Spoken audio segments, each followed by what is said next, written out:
We now have a situation where people are being killed, where Ukrainian servicemen are dying, where civilians are being bombed, where families are fleeing. It's a tragedy. It's a 21st century tragedy. Here you see this. Now you can say that the panic started. There is a major all-out military assault by Russia to capture and seemingly subjugate the whole country, the north, the east, the south, and even the west. Vladimir Putin just does not think that Ukraine is a state. And over the last 6-7 months or so, he has been brooding. He has been reading history books. He's been very isolated.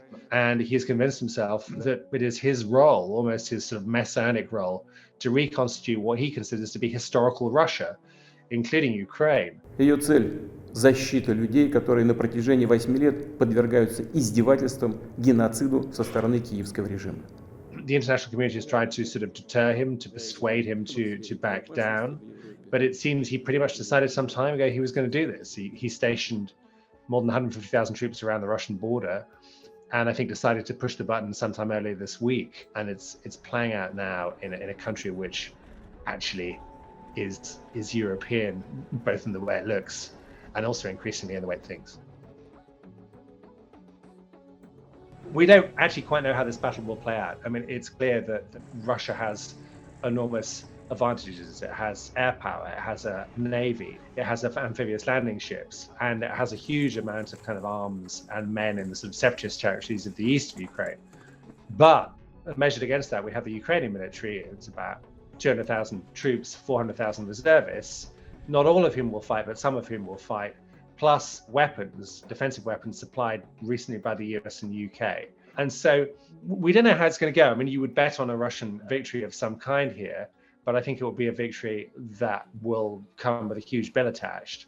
And then you have to kind of wonder what kind of country a kind of pro-Russian puppet administration would govern, because there would be resistance. I do not think that Russia will find it easy to govern a kind of conquered Ukraine, or that it will be able to subdue a population that are vehemently opposed to Putin and his dictatorial rule. So Ukraine is not finished yet as a kind of independent country, but it's the most brutal and testing hour since its independence from the Soviet Union 30 years ago.